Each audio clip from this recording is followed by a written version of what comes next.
네, 11번. 자, 요런 문제 어때? 최근 들어 좀 많이 나오죠. 자주 나왔기 때문에 충분히 익숙하니까 푸실 수 있을 거라 생각하면서 설명드리겠습니다. 자, 이런 식으로 추정량을 어떤 모수를 추정하는 추정량들의 식을 이렇게 정했대. 되죠? 자, 이 추정량 중에서 불편 추정량이면서 분산이 제일 작은 추정량은 그게 제일 좋은 추정량입니다. 그쵸? 불편 추정량이야 돼. 일단 추정량의 좋은 조건 1번이. 그쵸? 불편성이잖아. 그쵸? 그중에서 뭐 한 거? 분산이 작아야지 더 모수를 맞출 확률이 더 모수에 더 모수가 더 맞출 확률이 높아지겠죠. 그쵸? 그렇기 때문에 어쨌든 뭐 불편 추정량을 먼저 찾고 그중에서 분산들을 다 구해서 분산이 제일 작은 놈을 찾으면 된다고. 되죠? 자, 이런 문제에서 절대로 진짜 까먹지 말아야 되는 건 뭐야? 일단 1번 불편 추정량부터 찾아야 됩니다. 자, 얘네들 4개의 뭐부터? 분산부터 먼저 구하기 시작하면은 당연히 함정이 파져 있을 거라고. 그쵸? 분산이 얘네 4개의 분산을 구하면 분산이 제일 작은 놈이 무슨 추정량이면 불편 추정량이 아닐 수도 있습니다. 그쵸? 그렇게 됐겠죠. 함정을 파서 낼 거 아니야, 문제가. 그쵸? 이런 문제 뭐 별로 계산하는 게 어렵진 않기 때문에 그런 식으로 함정을 팔 수도 있기 때문에 자, 우리는 뭐 해야 돼? 일단 불편 추정량부터 일단 이 모평균에 대한 불편 추정량부터 찾아야 된다고. 되죠. 자, 그래서 T1부터 T1에 뭘 구해? 평균을 구해 봤더니 뮤가 나오면은 얘가 무슨 추정량? 불편 추정량이 되죠. 자, 그래서 2분의 x1 더하기 x5를 했어. 그쵸? 근데 x1의 평균이나 x5의 평균이나 뭐야? 이제 뮤라는 거 알고 있죠. 그쵸? 그래서 요렇게 식이 정리되고 2분의 2뮤 하니까 뮤가 될 거 아니야. 그쵸? 그래서 얘는 불편 추정량. 오케이. 다음 T2도 빨리 보면 이렇게 돼. 얘네가 그냥 뭘로 바뀌는 거야? X1부터 X5까지란 놈이 요 평균 안에 들어가면은 뭘로 바뀝니까? 뮤로 바뀌잖아. 그쵸? 그 T2의 평균 2뮤 더하기 2뮤 빼기 뮤분의 3 요렇게 되니까 3분의 3뮤 되니까 뮤 될 거 아니야. 그쵸? 그럼 얘도 불편 추정이야. 자, 요런 식으로 빨리빨리 찾는 거야. 다음 T3 뮤 더하기 뮤를 4로 나누니까 4분의 3뮤네. 그쵸? 그러니까 얘는 뭐야? 불편 추정량이 아니네. 그럼 얘는 뭐해? 분산도 구하면 안 된다고.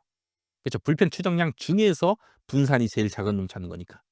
다음 4번 T4는 뮤 더하기 뮤 빼기 뮤니까 이렇게 지워지니까 뮤만 남으니까 얘도 뭐야? 불편 추정량이 되죠. 그쵸? 그럼 이제 각각의 뭘 구해? 분산을 구해서 가장 작은 놈을 찾으면 된다고. 그쵸? 비교해 보면 된다고.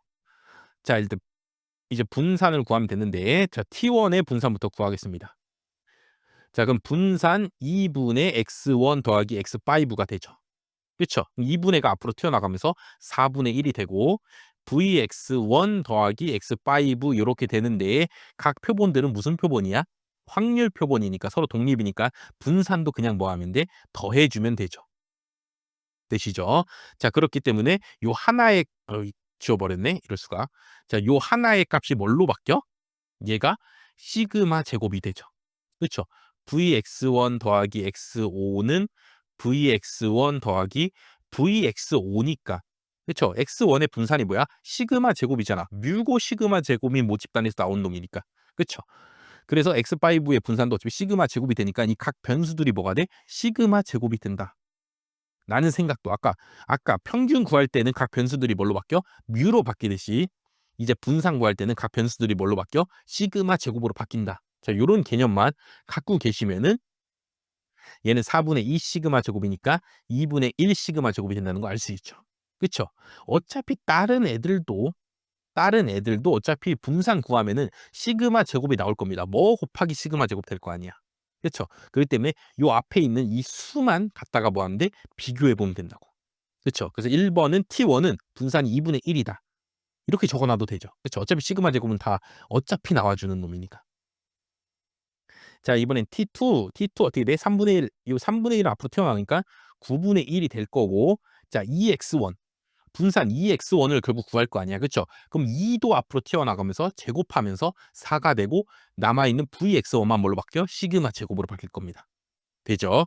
자, 그래서 이거를 빠르게 정리하면 4 시그마 제곱 더하기 4 시그마 제곱 그리고 분산은 빼기여도 상관없이 뭐해? 결국 더하잖아. 그렇죠? 차의 분산도 분산끼리의 합으로 구한다고. 그렇죠? 그렇기 때문에 그냥 시그마 제곱 이렇게 튀어나갈 거야.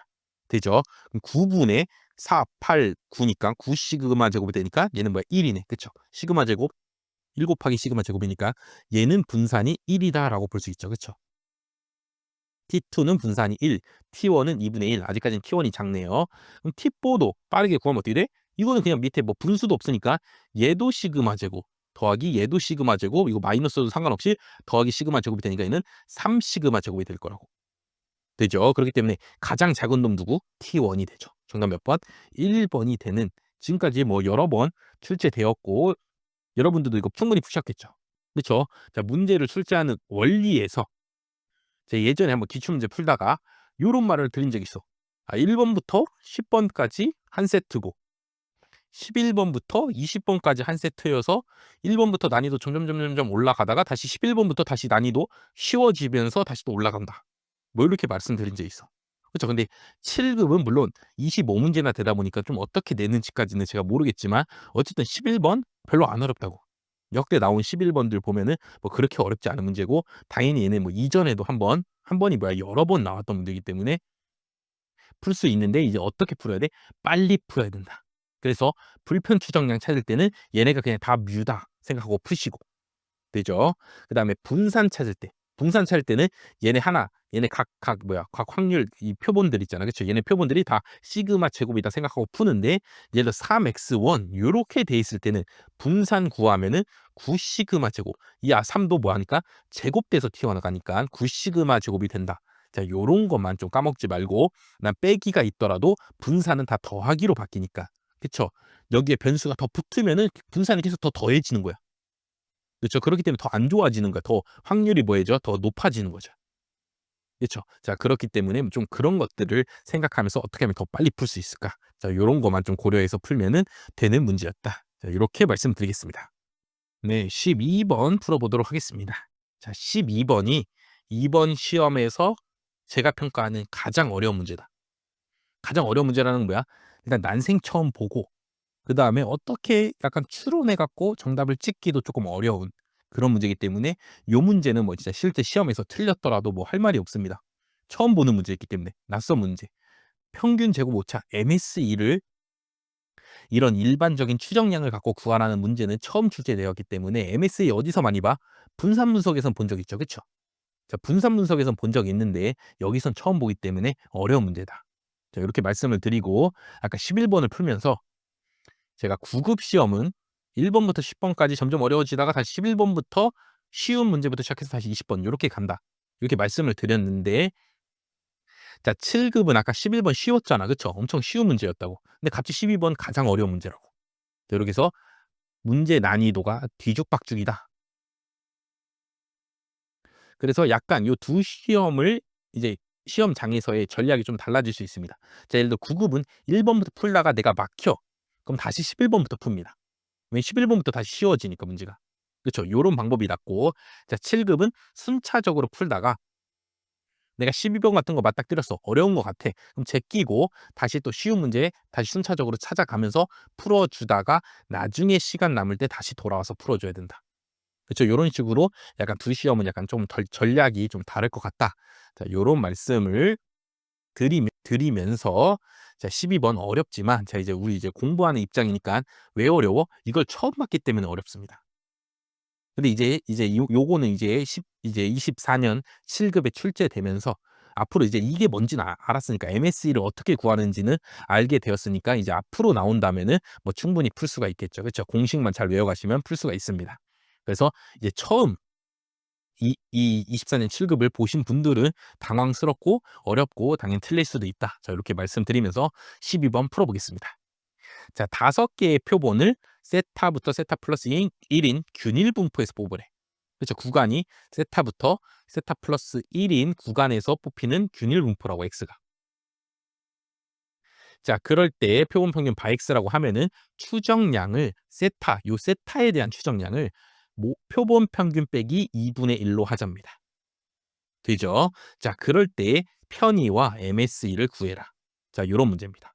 자, 편의 구하는 문제는 이미 작년 아니 재작년인가 어쨌든 출제가 된 적이 있습니다. 그쵸? 편의 바이어스 구하는 문제는 출제가 됐다고. 자, 편의가 뭐야? 자, 편의를 외우는 방법, 편의식을 외우는 방법 이렇게 외우면 됩니다. 자, 불편성 배웠잖아, 우리가. 추정량의 좋은 특성 중에 불편성 배웠다고. 불편성이 뭐야? 추정량의 평균이 모수가 나오면은 불편성이 있다고 한다고. 되죠? 자, 그럼 여기서 세타만 요로 옮겨. 그러면은 추정량의 평균 빼기 모수. 자, 요렇게 식이 만들어지잖아. 그쵸? 얘가 바로 뭐야? 편의입니다. 되죠? 얘가 바로 편의라고. 자, 편의가 불 없다라는 거잖아. 그쵸? 그래서 불편 추정량은 얘가 몇인 놈이야? 0인 놈이야. 그쵸? 자, 우리가 불편성을 지금까지 추정량의 평균이 모수다로 외웠는데, 그쵸? 좀 요렇게 외워주면 더 좋죠. 그쵸? 추정량의 평균 빼기 모수를 계산해 봤더니 0이다. 그게 불편 추정량이다. 왜? 얘가 편이니까. 얘가 바이어스니까. 되시죠? 자, 이러면은 편의도 한 번에 외울 수 있기 때문에 앞으로 불편 추정량을 좀 요 방향으로 외우는 쪽으로 해보면은 낫겠다. 편이 언제 나올지 모르니까. 되죠? 그래갖고 불편 추정량 영어로 뭐야? unbiased estimator입니다. 되죠? 바이어스가 없다고 0이라고. 되죠? 그렇기 때문에 자, 요런 것도 다 생각하면서 편의를 식은 반드시 외워줬어야 돼. 되죠? 자, 그래서 계산해 보면은 이 편이 이 추정량의 평균 빼기 모수 할 거야, 내가 지금부터. 되죠? 근데 추정량을 어떻게 하기로 했어? 표본 평균 빼기 2분의 1로 하기로 했잖아. 그쵸? 거기서 모수 세타 빼주면 된다고. 그럼 이거는 이렇게 분해해서 쓸 수가 있죠. 자, 근데 표본 평균의 평균이 뭐야? 표본 평균의 평균이 모평균이잖아. 그쵸? 표본 평균의 평균은 모평균이잖아. 그럼 다시 모집단을 살펴봐. 모집단이 뭐야? 세타부터 세타 플러스 1까지, 구간이 세타부터 세타 플러스 1까지인 균일 분포잖아. 그렇죠? 그럼 여기서의 평균 어떻게 구해? 균일 분포는 평균 어떻게 구합니까? 균일 분포는 구간 여기서부터 여기까지의 무슨가? 중앙값이잖아. 그렇죠? 그래서 세타부터 세타 플러스 1까지의 중앙값이니까 세타 더하기 세타 플러스 1 둘이 뭐 해주고 더해준 다음에 그걸 뭘로 나누는데 2로 나누면은 그게 바로 뭐야? 이 균일 분포의 중앙값이면서 평균이 되게 되죠. 되시죠? 그래서 요거에 표본 평균의 평균이 모평균이므로 이 값은 뭐라고? 지금 2분의 세타 더하기 세타 플러스 1이니까 2세타 플러스 1이 될 겁니다. 되죠? 그거 빼기 2분의 1 빼기 세타한 값이 편이고, 그쵸? 2분의 2 세타 더하기 1은 어떻게 쓸 수 있어? 2분의 2 세타 더하기 2분의 1 이렇게 쓸 수가 있고, 자, 2분의 2 세타는 뭐야? 약분하면은 세타잖아. 근데 세타에서 또 세타 빼내? 지워지고. 자, 2분의 1에서 2분의 1 또 빼내? 지워지니까 뭐만 남어? 0만 남기 때문에 편의는 뭐다? 0. 정답은 1번 아닌 2번이다. 자, 요거까지는 찾을 수가 있습니다. 역대 기출 문제를 잘 풀고 시험장에 들어갔다는 전제하에서 1, 2번 중에 하나인 것 같다까지는 찾을 수가 있다고. 되죠? 근데 요 뒤에 MSE 찾는 게 아예 식을 모르면 풀 수가 없기 때문에 어려운 문제다, 낯선 문제다. 자, 요렇게 평가를 드릴 수가 있고, 어쨌든 편이 0이다. 그래서 얘가 무슨 추정량? 불편 추정량이다. 그리고 생각을 해봐. 자, 우리가 뭘 구했어? 자, 이 구간의 길이가 몇이야? 균일분포 구간의 길이가 요 길이가 1이죠. 세타에서 세타 플러스 1. 한 칸 더 간 거니까. 되죠? 자, 그럼 표본 평균을 구했어. 그럼 가운데가 나올 거 아니야. 표본 평균을 무수히 많이 구하면은. 그쵸? 거기서 2분의 1만 뭐 해보라고? 빽해보라고. 그럼 뭐가 나오겠어? 세타가 나올 거 아니야. 그쵸? 그러니까 이 추정량이 무슨 추정량? 아, 불편 추정량이겠구나. 라는 거를 뭐 상식적으로 생각해 봐도, 상식 이야기보다는 약간 통계학적 센스로 생각해 보면은 '아, 그렇겠구나.'라고 생각은 할 수가 있다고. 되죠? 그렇기 때문에 이렇게 수식으로 푸는 것도 물론 중요한데, 잘 생각해 보면은 아, 표본 평균 구하면 가운데가 나올 거고, 이 구간 길이가 1이니까 거기서 2분의 1만 뒤로 가 주면은 '아, 세타 나오겠네.' 요렇게 생각하면은 요 1, 2번 더 빨리 찾을 수도 있다고. 되죠. 네, 물론 수식으로 찾는 게 중요합니다. 당연히 편의라는 그 식을 알아야 되기 때문에. 그쵸. 항상 0인 것만 문제에 나오지 않잖아. 그쵸. 편의가 막 이상한 값이 나올 수도 있다고. 그렇기 때문에 편의식 구하는 거 반드시 알아주셔야 됩니다. 자, 이어서 우리가 뭘 구해야 돼? MSE를 구해야 된다고. 얘를 뭐라 그러는데? 평균 제곱 오차라고 부른답니다. 자, 영어로는 뭐야? mean squared error 요렇게 됩니다. 되시죠? 자, 근데 영어는 어떻게 해석해? 영어는 우리나라랑 뭐해? 어순이 반대잖아. 그쵸? 그렇기 때문에 요렇게 가져야 돼. 그래서 엄밀히 말하면 MSE를 요렇게 적어줘야 됩니다. 에러가 뭐야? 오차라고, 오차. 스퀘어드가 뭐냐면 제곱하라는 뜻이야. 되시죠? 그거의 뭐라고? 평균이라고. 그래서 MSE의 정확한 우리나라 말은 오차 제곱의 평균이야. 자, 요 순서대로 해 줘야 되는 거야. 그쵸? 자, 그러면은 이제 내가 식을 쓸 수가 있다고. 자, 추정량의 MSE는 오차부터 일단 먼저 찾아. 자, 오차는 뭐냐면은 내가 어떤 모수를 알기 위해서 추정량을 사용하잖아. 그쵸? 그럼 얘랑 둘이 뭐가 생겨? 차이가 생길 거 아니야. 둘이 다를 거 아니야. 모수는 진짜 우리가 알 수 없는 미지의 값이고 추정량은 내가 표본을 이용해서 구한 값이다 보니까 당연히 모수를 뭐해? 못 맞출 거 아니야. 그쵸? 그 차이가 뭐야? 오차라고. 그래서 추정량에서 모수 뺀 거를 오차라 합니다. 되죠? 이걸 오차 에러라고 해. 자, 그거를 뭐 하래? 제곱하래. 제곱하면 되지. 그쵸? 그거의 뭐래? 평균이래. 그럼 여기다가 2 적어주면 될 거 아니야. 그쵸? 그렇기 때문에 아하, MSE는 추정량의 MSE는 어떻게 구해? 추정량에서 평균 뺀 거에 제곱한 값의 평균 구해주면 된다고. 아, 추정량에서 모수 뺀 거에 제곱한 값의 평균 구해주면 된다고. 되시죠? 그래서 요렇게 구한다. 일단 1번 기본으로 이제는 알고 있어야 될 통계학적 개념입니다. 되죠? 자, 그럼 이거를 이제 열심히 뭐 해보면 전개해서 막 지우고 막 없어지고 막 요렇게까지 하면은 얘가 어떻게 되냐면은 추정량의 분산 더하기 편의의 제곱 요렇게 바뀐답니다. 되죠? 자, 이거를 전개해서 이렇게 되는 거를 이제 앞으로는 이게 시험 문제에 나왔으니까 제가 이제 개념 강의에 넣고 앞으로 시험 보시는 분들께는 알려드릴 예정인데 내가 이제 25년 올해 시험 봐야 돼. 그쵸? 그럼 다시 개념 강의 들을 시간은 없잖아. 근데 MSE 시험에 나올 수도 있잖아. 그쵸? 그렇기 때문에 반드시 이 식을 외워서 가주시기 바랍니다. 추정량의 MSE는 추정량의 분산 더하기 편의의 제곱. 외워주라고. 그쵸? 쉽잖아. 이거 항이 세 개밖에 없잖아. 그쵸? 충분히 외울 수 있습니다. 그래서 외워서 이제 시험에 들어갔다고 치고 그럼 이제 진짜 뭐 해봐? 구해보면 되는데 아까 우리가 편의 앞에서 구했더니 몇이었어? 0이 없잖아. 그쵸? 0은 제곱해도 0이니까 여기 부분 없으니까 우리가 뭐만 구하면 돼? 추정량의 분산만 구하면 된다고. 누구만 구하면 돼? 추정량의 분산. 추정량이 뭔데? 표본 평균 빼기 2분의 1이었다고. 되시죠? 그럼 분산에서 더하거나 빼는 값은 어차피 분산에 영향을 안 끼치니까 뭐만 구하는 거야, 결국 문제가? 표본 평균의 분산 구하라는 문제로 바뀌죠. 그쵸? 이게 MSE 구하라는 게 아니라 표본 평균의 분산 구해 보세요. 요랬으면 문제가 더 쉬웠겠죠. 그쵸? 표본 평균인데 왜 여기다 이걸 썼어? 다시 표본 평균의 분산 구해 보세요. MSE 구하라는 문제가 아니라 표본 평균의 분산 구해 보세요였으면 문제가 더 쉬웠을 거라고. 그쵸? 근데 MSE가 결국 이렇게 된다는 거를 우리가 몰랐기 때문에 자, 이거 진짜 실제 시험장에서 풀었으면은 어려웠을 문제라고. 그쵸? 제가 인정합니다. 이거는 뭐 틀려도 뭐 찍어서 맞추면 잘하셨지만 틀려도 틀리는 게 당연한 문제였다. 자, 요렇게 말씀을 드리면서 자, 이제 표본 평균의 분산 진짜 뭐 해봐야 돼? 구해 봐야죠. 그쵸? 표본 평균의 분산 어떻게 구해? 이건 쉽잖아. 루트 n분의 시그마 제곱으로 구하잖아. 그쵸? 루트 n분의 뭐? 모분산으로 구하면 된다고. 그쵸? 근데 n이 지금 몇이야? 5니까 루트 5분의 모분산 구해주면 되겠네. 그쵸? 그러면은 다시 또 뭐해? 모집단으로 돌아가야죠.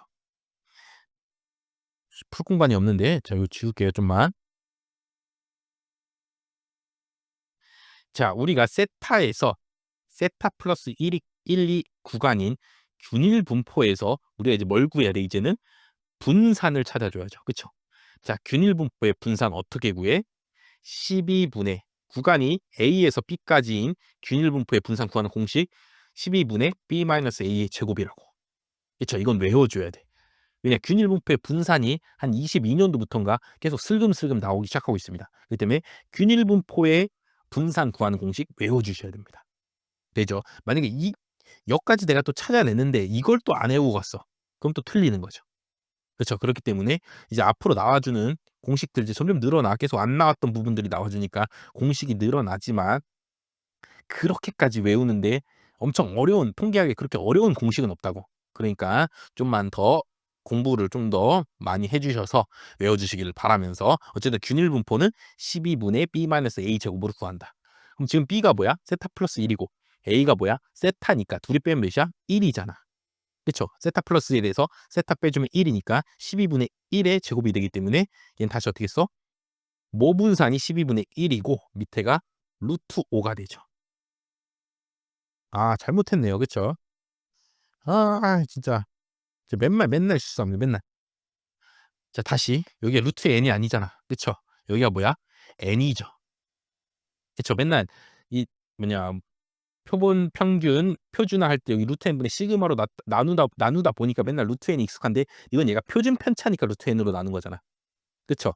분산 구할 때는 뭐야? n분의 시그마 제곱이라고. 되시죠? 자 아까 내가 모분산 구했더니 몇이야? 이렇게 계산해 봤더니 12분의 1이고 n이 지금 몇이야? 5죠. 그쵸? 그렇기 때문에 어쩐지 여기 루트가 없더라고 정답에. 그쵸? 그렇기 때문에 여러분들 실수하지 마시고 다시 실수를 뭐 발견하면 되는 거잖아 이제 풀다가. 그러니까 좀 뭐 실수 안 하시는 게 좋지만 내가 실수한 거를 다시 찾아내는 것도 물론 중요하다. 뭐 변명 같지만 아무튼 요런 식으로 뭐 어쨌든 뭐 찾았으니까 다시 풀면 되죠. 그래서 요걸 계산해 주면 안에끼리 곱한 게 어디로? 분모로 바깥끼리 곱한 게 어디로? 분자로 가주면 된다고. 그 정답 60분의 1이니까 정답 몇 번? 1번이 되는 문제였다. 되시죠? 자, 이 문제 왜 어려워? MSE 추정량의 MSE 구하는 공식을 내가 몰랐기 때문에 어렵다고. 자, 그러므로 요 문제를 통해서 여러분들은 반드시 뭘 외워주고 가? 추정량의 MSE는 추정량의 분산 더하기 편의의 제곱이다. 자, 요거를 외워주고 가시기 바랍니다. 자, 이거를 어떻게 이렇게 되는지 증명은 몰라도 돼. 시험 보는데 그쵸? 증명이 나오는 게 아니잖아. 그쵸? MSE 구하라고만 나오겠지 이거를 증명하라고는 안 나올 테니까. 자, 시험장에 들어가시는 분들은 뭐 증명은 한번 나중에 뭐 여유가 있고 하면은 뭐 찾아보는 건 좋은데 굳이 뭐 안 찾아봐도 안 뭐 찾아본다고 해도 이걸 외우는 게 더 쉬워지진 않습니다. 그쵸? 어쩔 수 없이 그냥 외워야 돼. MSE V 편의 제곱. 그쵸? MSE 나와 주고 분산 나와 주고 편의가 나와 주는데 편의만 제곱한다. 그쵸? 요렇게만 생각해 주면은 조금 외울 수 있으니까 자 이거를 외워 주셔야 되는 그런 문제였다. 그렇기 때문에 MSE 구하는 걸 몰랐기 때문에 좀 어려운 문제였고 앞으로 이 문제가 또 MSE 구하라는 문제가 나와 준다면 그때는 뭐 이제 난이도 뭐 상이 아니라 이제 뭐 하로 내려가겠죠. 이제 구할 수가 있으니까. 되죠? 자 그리고 표본 평균의 분산 저도 실수했지만 n분의 시그마 제곱이라고. 그쵸? 자 모분산 어디서 찾죠? 우리가 무슨 모집단이 어떻게 되어 있는지 알려줬잖아 이 문제가. 그쵸? 여기 요렇게 돼 있다고 알려줬잖아. 그럼 충분히 여기서 분산 구하면 그게 모분산이다. 자 요것도 생각해 주시면 되겠습니다. 자 이렇게 해서 12번 풀어봤습니다.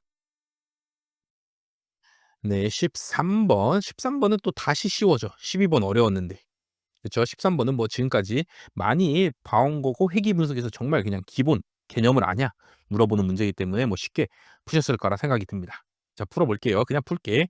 기억, 설명 변수와 반응 변수 간의 상관계수는 몇이니? 상관계수 시그마가 아니잖아.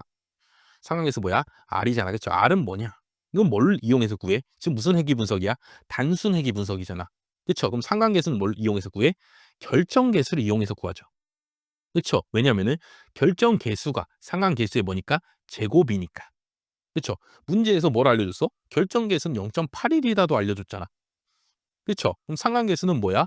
플러스 마이너스 0.9 중에 하나죠. 플러스 0.9일 수도 있고 마이너스 0.9일 수도 있다고. 그쵸? 그걸 제곱하면은 0.81이 나오니까. 0.9를 제곱하면 0.81이니까. 되시죠? 자, 근데 풀인지 마인지 부호는 뭐 보고 알아내는 거야? 이거는 회귀 계수 보고 알아내는 거죠. 그쵸? 회귀 계수 기울기 보고 알아내는 거 아니야. 그쵸? 기울기도 문제에 나와 있어. 마이너스 0.4라고. 뭐래? 마이너스래. 되죠? 자, 상관계수랑 회귀 직선의 기울기는 둘이 뭐에? 부호가 같잖아. 그쵸? 그렇기 때문에 마이너스 0.9이다. 뭐에? 맞는 문장이죠. 자, 다음에 니은 반응 변수의 평균은 뭐니? 반응 변수가 뭐야? y잖아. y의 평균은 뭐니? 자, y의 평균 어떻게 구해? 회귀식을 이용해서 구하는 거죠. 그쵸? 자, 지금 회귀식이 y는 마이너스 0.4 x 플러스 200. 자, 요렇게 생겼죠. 지금 되시죠? 자, 요 회귀 직선을 누가 지나? x가 뭐죠? 설명 변수죠. 그렇죠? 설명 변수의 평균과 반응 변수의 평균 x바랑 y바가 요 회귀식을 뭐해? 지나는 점 중에 하나죠. 되죠? 자, 그럼 x의 평균 문제에서 주어졌어? 주어졌네. 150이라며. 그럼 150을 여기다 뭐 해보면 돼?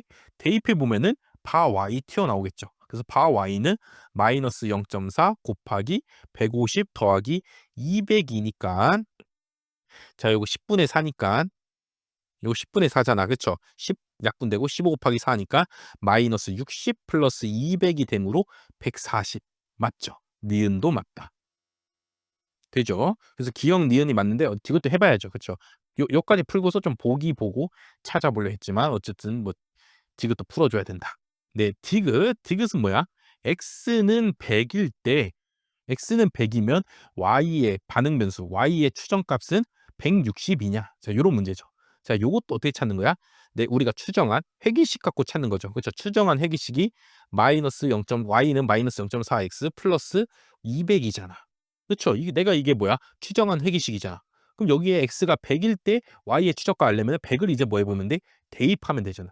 그렇죠? 그러려고 회기 분석하는 거 아니야? 그러려고 회기식 찾은 겁니다. 되죠? 100 대입하면은 y의 추정값은 몇이 나와? 100 넣으면 마이너스 40이니까 160이 나오네요. 그렇죠? 그렇기 때문에 디귿도 정답이다. 되죠? 그래서 문제에 너무 조건을 잘 줬어. 그렇죠? 이렇게 다 한 번에 바로 구할 수 있게 조건을 줬기 때문에 내가 회귀 분석에 대한 기본 개념만 제대로 처음 진짜 한 10분만 제대로 공부하셨으면은 충분히 풀 수 있는 문제. 갑자기 너무 뜬금없이 너무 갑자기 쉬운 문제가 출제돼서 뭐 당황스럽긴 하지만 뭐 이런 게 나와 줘야죠. 그렇죠? 왜냐 앞에 1 번부터 이제 풀어 오시면 알겠지만 너무 계산이 귀찮아. 너무 계산 과정도 많고 귀찮은 문제도 있고 정말 어려운 문제도 섞여 있다고. 그렇기 때문에 난이도 조절을 위해서 반드시 이런 뭐야? 쉬운 문제도 사이사이 들어가 있기 때문에 끝까지 1 번부터 뭐해? 25 번까지 모든 문제를 시험장 안에서 보고 와야 된다고. 내가. 그쵸? 왜냐면 내가 시간이 없어서 1 번부터 23 번까지만 진짜 열심히 풀었어. 근데 24, 25 너무 쉬운 문제였어. 너무 난이도가 너무 쉬운 문제였어. 그럼 너무 아깝잖아. 그쵸? 그렇기 때문에 시간 안에 1 번부터 25 번까지 다 풀지는 못해도 돼. 풀지 못할 수 있죠. 당연히 시간이란 게 사람마다 뭐 이게 시험에 한계가 있으니까. 그쵸? 그렇더라도 모든 문제를 보는 거는 해야 돼. 알겠죠? 그렇기 때문에 그중에서 24 번, 25 번 쉬워서 진짜 10 초, 20초 안에도 풀 수 있는 문제가 나올 수도 있기 때문에 끝까지 문제를 시험 시간 안에 보는 그런 연습도 해 주시길 바라겠습니다. 자, 13번 정말 뭐 그냥 쉬운 간단한 회귀 분석의 정말 기본 같은 문제였습니다. 네, 14 번. 모수가 람다인 포화송 분포에 대한 확률 질량 함수를 알려줬대. 되죠? 자, 포화송 분포의 확률 함수 있을 거 아니야. 그쵸? 그것까지는 시험에 외울 필요는 없다. 왜 알려주잖아, 시험에서. 그쵸? 시험에서 물어보는 의도가 나오죠. 포화송 분포라는 게 있는 건 너네들이 알아야 돼. 근데 포화송 분포의 뭐에 확률 함수까지 공부할 필요는 없어. 그것까지 외워오지 마. 그쵸? 물론 알면 좋지만 그거 외우지 않아도 돼. 우리가 알려줄게. 자, 요렇게 문제가 말하고 있습니다. 되죠? 그러면 어디까지 내가 공부해야 되고 어디는 뭐 있는 건 알아도 굳이 시험장에 암기는 굳이 해갈 필요 없겠다. 자, 요런 기준이 요렇게 문제로 알려주면 좋죠. 그쵸? 뭐 이래 놓고 갑자기 또 26 년에도 갑자기 이 부분이 안 나오고 갑자기 포화성 분포는 하고 뭐 나올 수도 있어 물론. 그쵸? 그래서 외워가면 물론 좋지만 혹시라도 외워가면 좋지만 근데 역대 지금까지 포화성 분포 나온 문제들은 정말 옛날 문제를 제외하고는 다 요렇게 확률 질량 함수가 어떻게 되는지는 알려줬다. 자, 이렇게 말씀을 드리겠습니다. 자, x1과 x2가 각각 모수 3, 람다가 2인 포화성 분포를 따른대. 그쵸? 적어줘야죠. x1은 포화성 분포 3, x2는 포화성 분포 2를 따르고 있대. 되시죠? 자, 그럴 때 확률값 x1 더하기 x2가 2가 되는 확률은 몇이냐? 자, 이런 문제죠. 자, 그럼 이런 건 알아야 돼, 기본적으로. 자, 포화성 분포가 뭐야? 이산형인 건 알아야 됩니다. 그쵸? 물론 여기 이렇게 알려주기도 했지만 일단 포화성 분포는 이항 분포 같이 이산형인 놈이야. 되죠? 그리고 값은 0부터 자연수인 값을 갖습니다. 자, 포화성 분포가 무슨 뜻이야? 단위 시간당 발생하는 사건의 횟수라고. 횟수니까 한 번, 두 번, 세 번 이렇게 자연수로 쓸 수가 있다고. 2분의 1번 이건 쓸 수가 없잖아. 그렇죠? 횟수니까. 그렇죠? 그래서 포화성 분포가 확률 변수가 포화성 분포를 따르면은 그 확률 변수는 0, 1, 2 이런 무슨 값? 자연수의 값을 갖게 됩니다. 그렇죠. 0은 물론 정수인데 0부터 시작해서 0 이상인 자연수 값을 갖게 된다고. 되시죠? 자, 그렇기 때문에 x1도 포화성 분포 따르고 x2도 포화성 분포 따르잖아. 그렇죠? 근데 값은 0, 1, 2, 3 이런 것만 가질 수 있어. 그렇죠? x2 잘못 썼네요. 여기 부분. 여기가 2x2일 때. 자, 그러면은 x1도 x2도 0, 1, 2, 3 이런 값만 갖는데 x1 더하기 2x2에서 2가 되는 경우는 어떤 경우일까? 생각해 봐야죠. 그쵸? 그 각 경우들에 나오는 확률 값들을 구한 다음에 그 확률들을 뭐 해주면 돼? 더해주면 되잖아. 그쵸? 첫 번째, x1이 0이라면. 자, x1이 0이라면은 2x2 해갖고 2가 돼야 되니까 x2가 몇이면 돼? 1이면 되죠. 아하. 첫 번째 확률 값은 x1은 0이고 x2는 1이면 되겠다. 그러면 이 식을 뭐 해줘? 만족하게 되겠다. 그래서 요 확률 값 일단 한번 구해줘야 돼. 되죠? 자, 이번에는 x1이 1이야. x1이 1인데 2x2에서 그럼 뭐가 나와야 돼? 1 빼면은 1이 나와야 줘야 되잖아. 그쵸? 그럼 x2가 몇이어야 돼? 2분의 1이어야 되잖아. 그쵸?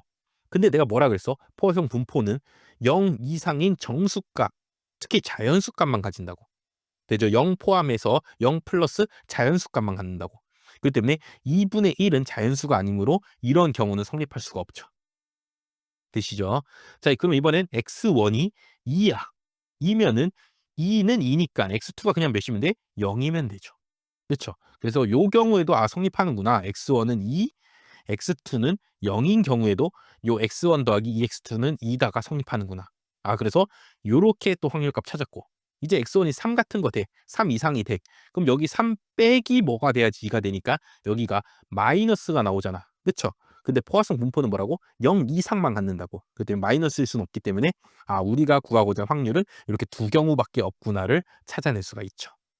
되시죠? 그럼 각 경우마다의 뭘 구하면 돼? 확률 값을 구해주면 되죠. 자, 그러면은 x1은 0이다.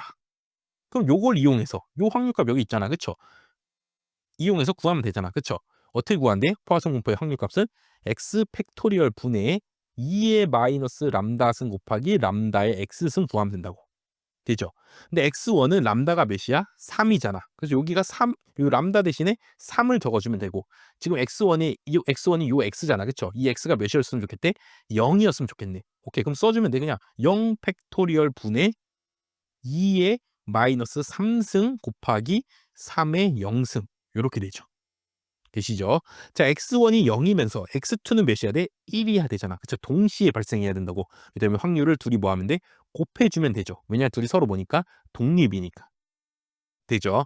자, x2는 람다가 몇이야? 2니까 2인데 x2가 몇일 때? 1일 때 값을 확률 값을 구하고 싶은 거니까 1 팩토리얼 분의 2의 마이너스 2승 곱하기 람다가 2잖아. 그쵸? 2의 x가 몇이야? 지금 1이잖아. 그쵸? 1승.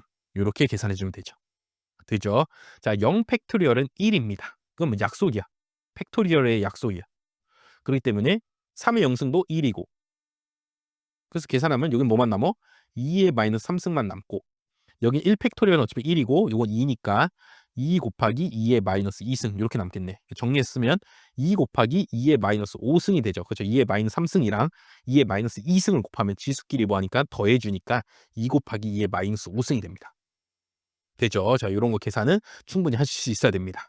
자, 그래서 요 뒷부분도 똑같이 풀면은 2 팩토리얼 분의 2의 마이너스 3승 곱하기 3의 2승 곱하기 0 팩토리얼 분의 2의 마이너스 2승 곱하기 왜냐 x2는 포화성 분포의 람다가 2니까 그다음에 람다 2의 0승 요렇게 되죠.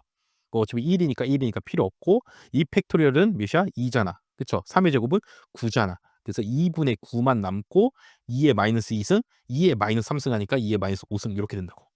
되죠? 자, 그다음에 요 경우랑 요 경우는 뭐야? 서로 다른 경우잖아. 그쵸? x1이 0인고 x2가 1인 경우고 얘는 x1이 2인 경우고 그쵸? x1이 0이면서 x1이 2일 수는 없잖아. 서로 무슨 경우? 다른 경우라고. 그 다른 경우의 확률값은 둘이 뭐 해줘? 더해줘야죠. 그래서 위의 확률값 여기다 풀게요. 2의 곱하기 2의 마이너스 5승 더하기 아래의 확률값 2분의 9에 곱하기 2의 마이너스 5승을 계산해 주니까 얘는 2분의 4니까 2분의 13 곱하기 2의 마이너스 5승이 된다고. 정답 몇 번? 3번이 되는 문제였습니다. 되시죠? 자, 요 문제 뭐 그렇게 어렵지 않아. 왜 어렵지 않아? 1번 확률 질량 함수가 뭔지도 알려줬고. 되죠? 자, 이게 성립하는 경우가 두 경우밖에 없고 각 경우마다의 확률을 구해 주고 마지막에 뭐 해주면 돼? 확률만 더해 주면 되잖아. 그쵸? 여기 뭐 x도 나오고 람다도 나오기 때문에 이 숫자들만 잘 실수하지 않고 잘 뭐 해줘? 잘 대입해 줘야죠. 그쵸? 요 대입만 실수하지 않으면은 충분히 풀 수 있는 그쵸? 그런 문제였습니다. 14번 풀 수 있어야 됩니다. 자, 다음 넘어가겠습니다.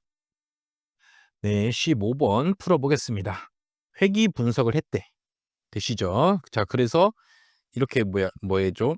회귀 개수에 대한 뭐 분석표를 얻었습니다. 되죠? 뭐 물론 회귀 분석하면은 분산 분석표가 나오긴 하지만 일반적으로는 회귀 개수에 대한 분석표가 나옵니다. 그렇죠? 이거 보면 바로 알 수 있다고. 베타 제로의 추정값은 120이다. 뭐 이런 걸 알 수 있으니까 이걸 알아야지 뭐 회귀식을 찾고 할 거 아니야. 그렇기 때문에 자, 이렇게 결과가 나와줬다. 자, 이 결과를 해석하기 위해서 이런 식으로 해석을 했는데 각각의 가나에 들어갈 말이 무엇이냐? 자, 요런 문제죠. 자, 이 문제도 아까 12번과 마찬가지로 만만치 않다. 근데 12번보다는 그래도 조금 쉽습니다. 왜냐? 그래도 어떻게든 약간 두 개 중에 하나잖아, 답이. 있다 아니면 없다잖아.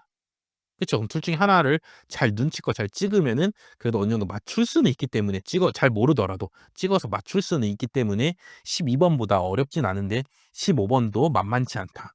처음 보는 문장이 나오기 때문에.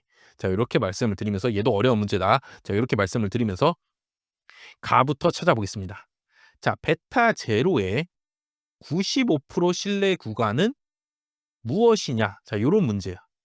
그쵸? 이거냐, 이거냐. 두 가지밖에 없어. 두 가지밖에. 자, 베타 제로의 95% 신뢰 구간 어떻게 구해?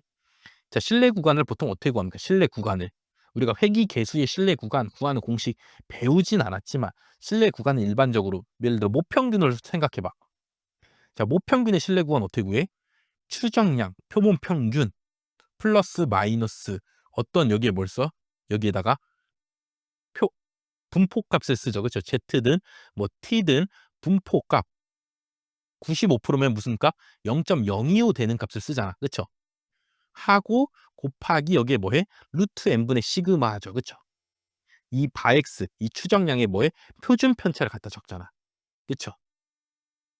그래서 신뢰 구간은 추정량 플러스 마이너스 어떤 분포값 그리고 여기에 표준 편차값. 자, 요런 꼴로 생겼다. 자, 이거 일단 기본적으로 상식으로 통계학 공부했으면 기본적으로 알고는 있어야 됩니다. 그쵸?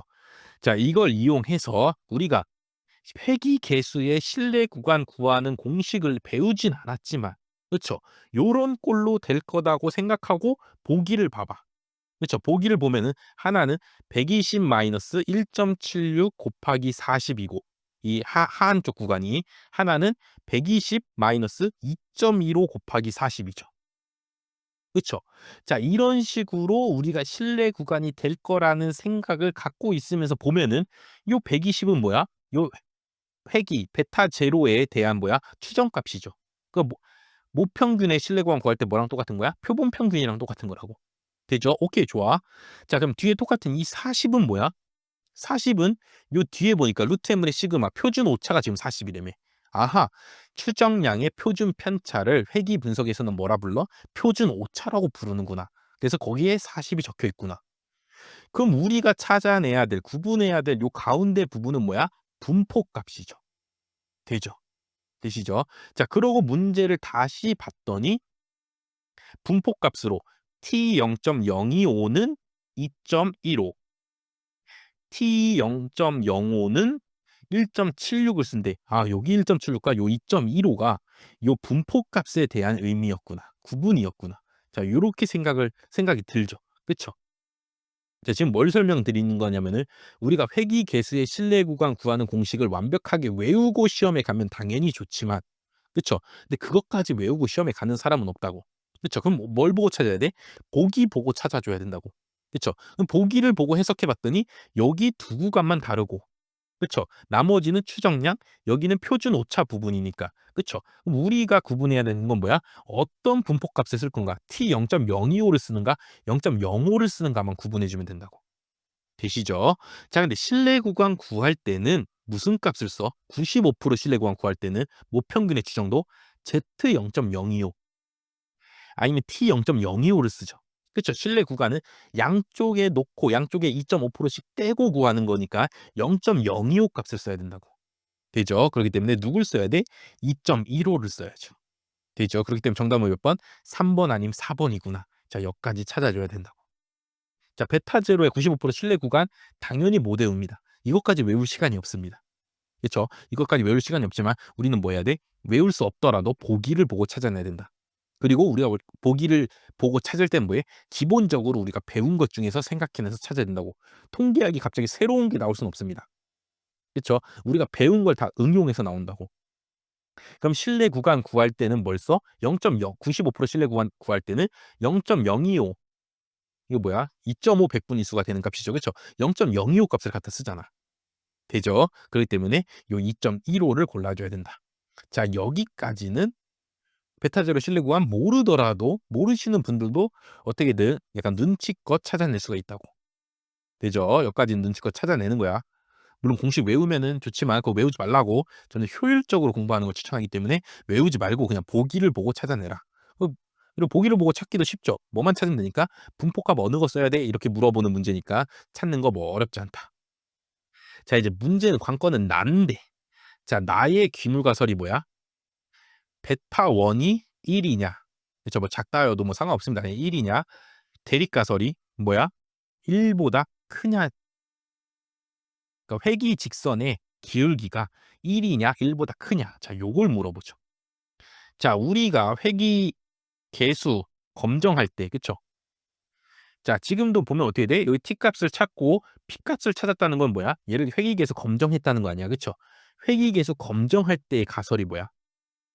회기계수 검정할 때의 가설은 얘가 직선의 의미가 있냐 없냐를 보는 거라고. 그렇기 때문에 회기계수 기울기가 0이냐 그다음 뭐야?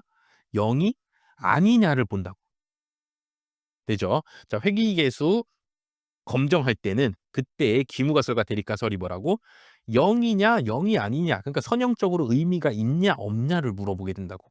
되시죠? 근데 지금 이 문제는 어떻게 돼 있어? 1이냐 1이냐 1이 아니냐도 아니고 뭐야? 1보다 크냐를 묻고 있다. 그럼 또 뭐 해야 돼? 얘는 또 새로운 검정이 되죠. 그쵸? 자, 가설이 달라지면은 검정 통계량도 바뀌고 검정 기준도 바뀌게 되고 그렇게 됩니다. 되죠? 그렇기 때문에 회기 개수가 몇이 나오든 간에 어떤 가설이 나오든 간에 검정하는 방법을 우리가 알고 있었어야지 이 문제를 풀 수가 있다고. 근데 회기에서 검정의 기무 가설까지는 공부하고 가는데 그쵸? 얘를 실제로 진짜 검정하는 거는 안 배우고 간다고. 시험장에. 그러기 때문에 요 나가 판단하기가 쉽지 않기 때문에 제가 어려움을 표시했다고. 되죠? 자, 그래서 일단 뭐 정석적인 방법 알려드리겠습니다. 정수적인 방법. 자, 이 베타1이 0이냐, 베타1이 0이 아니냐, 어쨌든 회귀계수를 검정할 때 검정 통계량은 요렇게 생겼대. 베타1 추정량 값 마이너스 베타1 똑같죠? 모평균 추정한 듯이. 그다음에 요 밑에는 뭐가 적혀 있냐면 베타1의 표준 오차가 적혀 있습니다. 되시죠? 또 요거를 물론 구하는 공식이 물론 있겠죠. 뭐 바 x 마이너스 뭐 x 마이너스 바 x의 뭐 제곱에다가 뭐 분의 1 해 갖고 막 이렇게 구하는 시그마 제곱하고 막 이렇게 구하는 공식이 있는데 그것까지 외우는 건 당연히 요 베타1의 추정량이 뭘 쓰는 거야? 표준 편차를 쓰는 거잖아. 그렇죠? 베타1의 분산 공식 교재 보면 있습니다. 거기다 루트 씌운 놈이니까 루트 씌웠는데 요 시그마 제곱은 또 못 구하니까 s 제곱으로 갖다 구하고 MS2를 뭘 쓰죠? MS2를 이용해서 막 구하고 막 이렇게 공식이 있는데 요 공식까지 외우는 거는 당연히 무리고 어쨌든 우리가 표본 평균, 모평균에 대한 검정하듯이 추정량 빼기 모수 나누기 이 바엑스에 뭘 써? 표준 편차를 써주라고. 그렇죠? 요렇게. 그다음에 회귀 분석에서는 추정량의 표준 편차, 뭐 회귀 분석이 아니더라도 추정에 있어서 추정량의 표준 편차를 뭐라 불러? 표준 오차라고 부릅니다. 계시죠? 그래서 요런 꼴로 생겼다고. 자, 근데 베타1은 0을 검정하니까 요 부분이 뭐가 돼? 0이 되니까 그냥 요 상태로 검정을 진행하게 된다고. 되시죠? 자, 근데 지금은 기무가설이 뭐야? 베타1은 1이 닿잖아. 그쵸? 그럼 검정 통계량이 어떻게 되겠어? 검정 통계량이 이렇게 되겠죠. 베타1의 추정량 빼기 1 나누기 베타1의 표준 오차. 자, 요렇게 생겼을 거라고. 검정 통계량이. 되죠? 자, 베타1은 0을 검정할 때 여기다 0을 넣으니까 요만큼만이 검정 통계량이었는데 지금 1이냐를 검정하기 때문에 요렇게 검정 통계량이 바뀔 겁니다. 되죠? 근데 베타1의 추정량 알려줬잖아. 1.8 빼기 1 나누기 표준 오차도 알려줬잖아. 뭐 0.5. 그래서 계산하면은 0.5분의 0.8이니까 5분의 8이니까 1.6이라고. 자, 그래서 검정 통계량을 구했어. 그럼 이제 이거를 뭐 해야 돼? 기각력을 찾아서 이게 기각력에 속하면 기각. 그렇죠? 기문가설을 기각할 수 있다고. 그렇죠? 기각력에 안 속하면은 기문가설을 기각할 수 없다잖아. 그렇죠? 그렇기 때문에 요 검정 통계량이 무슨 분포 따르는지도 알고 있어야 됩니다. 그렇죠? 회귀계수에 검정할 때 요 검정 통계량은 무슨 분포를 써? 일단 회귀계수 검정은 T 분포를 씁니다. 되시죠? 되시죠? 그리고 자유도는 뭐 n-2인 T 분포를 이용해서 검정한다고. 근데 여기까지 우리가 당연히 뭐 알기가 쉽지 않죠. 시험장에 알고 들어가기가 쉽지 않다고. 그렇기 때문에 자, 이번 기회에 이런 문제도 있구나 하면서 보시면서 조금 뭐 이해를 해보시기 바라겠습니다. 자, 그래서 이 검정 통계량이 뭘 따라? 얘도 똑같이 어차피 베타1에 대한 검정이기 때문에 T분포를 따르는데 자유도가 뭐? n-2, n이 지금 몇이야? 16이니까 자유도 14인 T분포를 따른다고. 되죠? 그러니까 아까 베타 제로 할 때도 자유도 14인 놈만 갖다가 썼잖아. 그쵸? 그럼 눈치껏 보고서 14인 놈 따르는구나. 자, 요렇게 생각을 할 수가 있고. 자, 얘는 무슨 검정이야? 우측 단측 검정이죠. 그쵸? 아까는 실내 구간 구하는 거였으니까 T 0.025 값을 썼는데 지금은 무슨 검정이니까? 우측 단측 검정이니까 우측에서만 5% 되는 값 T 0.05 값을 써줘야겠죠. 그쵸? T 0.05가 몇이야 지금? 1.76이라고. 이 값을 계산하면은. 그래서 기각력이 1.76보다 뭐 하면은 크면은 내가 구한 뭐가 검정 통계량이 1.76보다 뭐 하면은 크면은 기각, 작으면은 기무가서 채택하게 된다고. 되시죠? 근데 우리가 구한 검정 통계량 값이 몇이야? 1.6이잖아. 1.76보다 뭐해? 작잖아. 그렇기 때문에 기무가서를 기각할 수 뭐야? 없다가 되겠네. 정답 몇 번? 4번이 되는 문제였다. 자, 이 문제 왜 어렵다고? 이 문제 왜 어렵다고? 자, 1번 가 찾는 거 물론 베타제로의 실내구간 구하는 공식 모르기 때문에 일단 어렵고 근데 모르더라도 보기 보고서 어떻게든 눈치껏 찾으면 찾을 수 있다고. 되시죠? 근데 이제 문제는 또 뭐야? 나가 또 문제라고. 우리가 베타1은 0인 검정은 이 표만 봐도 이미 검정이 끝나 있어. 그렇죠? P값이 0.0029기 때문에 기무가설을 뭐해? 기각하게 되죠. 그래서 베타1은 0이 아니다. 그렇죠? 요렇게 말할 수가 있다고. 근데 지금 뭘 검정하래? 베타1은 1이다를 검정하래잖아. 근데 1이다 검정하는 검정 통계량 알아 몰라? 모르잖아. 그렇죠? 그렇기 때문에 어려운 문제라고. 되시죠? 근데 이번 기회에 보여드렸으니까 검정 통계량식 별로 어렵지 않잖아.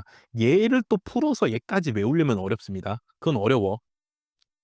근데 이렇게 표를 주면은 여기에 뭘 알려줘? 표준 오차를 알려주잖아. 그렇죠? 그럼 그냥 요 값 갖다가 뭐 하면 돼? 쓰면 된다고. 되시죠? 자, 그렇기 때문에 요만큼만 외우는 거 어렵지 않고 얘가 뭘 따라? 자유도 n-2인 T분포를 따른다고. 회귀 개수가. 그쵸? 그것까지 하는 것도 뭐 충분히 할 수 있으니까 자, 요렇게 해서 검정하는 게 원칙이다. 자, 요렇게 보시면 검정 통계량도 내가 알고 무슨 분포 따르는지도 알면은 그럼 이제 검정하는 거는 뭐 그 뒤는 모평균 검정하는 거랑 똑같으니까 충분히 하실 수 있겠죠. 그쵸? 근데 이 검정 통계량 구하는 거를 몰랐기 때문에 어려운 문제다. 자, 요렇게 평가를 내릴 수가 있고 자, 그다음에 만약에 이제 진짜 몰라. 모르더라도 약간 좀 이렇게 생각해 보면 어떨까? 출제자의 의도를 생각하는 겁니다. 출제자의 의도를 역으로 좀 생각해 갖고 자, 만약에 시험장에서 내가 이거 베타원 구하는 거 당연히 모를 거야. 모르지만 좀 요렇게 생각하면 맞출 수 있다라는 걸 좀 설명드리겠습니다. 자, P값을 봐봐. P값이 0.05보다 뭐해? 작죠. 그럼 기울가설 뭐야? 기각이잖아. 그쵸? 그럼 기각하는 게 뭐야? 기본이라고. 그럼 내가 문제 내는 사람이야. 그럼 여기에 기각할 수 뭐가 있어? 이따를 함정을 팔 거 아니야. 그쵸? 이 P값만 보고 문제 푸는 놈들이 있을 거라고 생각할 거 아니야. 문제를 낸 사람이. 그쵸?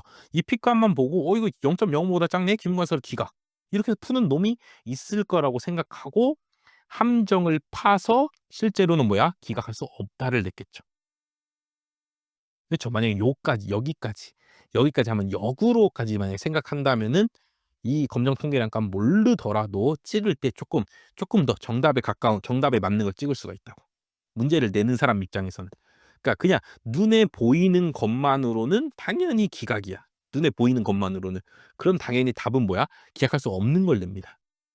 예를 들어 이런 사람도 있을 거 아니야. 자, 이 공무원 시험이든 어떤 시험이든 중요한 거 뭐냐? 아는 사람을 명확히 아는 사람은 맞추게 해 주고, 그쵸? 모르는 사람은 틀리게 해야 돼. 되죠? 자, 그러면은 이 P값을 갖다 쓴다. 베타는 1 검정할 때도 이 P값을 갖다 쓴다는 거는 뭐 하는 사람이야? 잘 모르는 사람이죠. 잘못 알고 있는 사람이죠.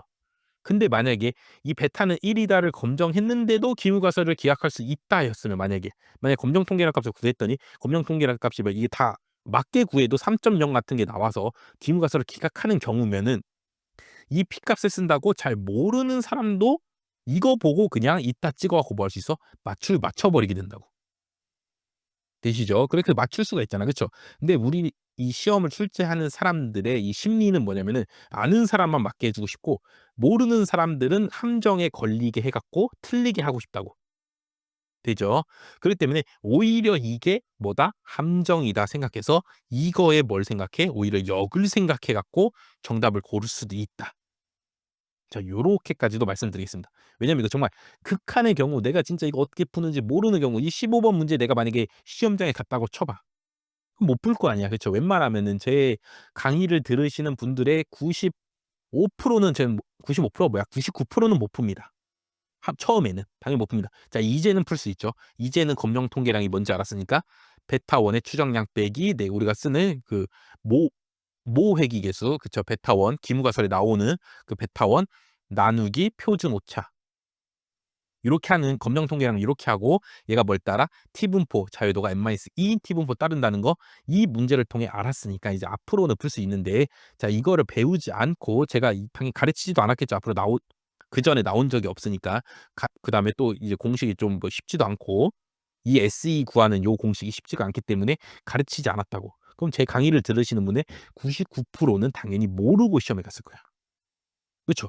모르고 시험 갔는데 이제 풀려면은 이런 극한의 경우에서도 이 문제를 맞추기 위해서는 자, 요런 생각을 할 수밖에 없다. 어떤 생각? '아, 이게 함정이구나.' 그쵸? 그럼 이 함정의 역을 이용해서 정답을 골라야겠다. 내가 모르는 경우에는. 그쵸? 한번 출제자가 '이거를 왜 냈을까?' 그쵸? 그거를 시험 시간에 잠깐 생각해 봐서 '오히려 나는 이걸 피해야지.' 요런 생각으로 정답을 고르면 쪼끔 더 정답 맞출 확률이 뭐 하겠어? 올라갈 거라고. 요렇게 시험에 대한 팁도 드리면서 중요한 건 뭐야? 이제는 알아야 돼. 이제는 회귀계수 검정하는 거 어렵지 않잖아. 그쵸? 이것까지 외우라고는 제가 안 할게. 표준 오차 구하는 공식까지 외우면 물론 좋지만 찾아보면 있습니다. 근데 이것까지 외우라고는 안 할 테니까 요렇게 해서 간단히 검정 통계량 구해서 자유도 n-2인 T분포를 이용해서 검정한다. 자, 요 정도까지는 알고 시험장에 들어가시기를 추천드리면서 15번 마치도록 하겠습니다.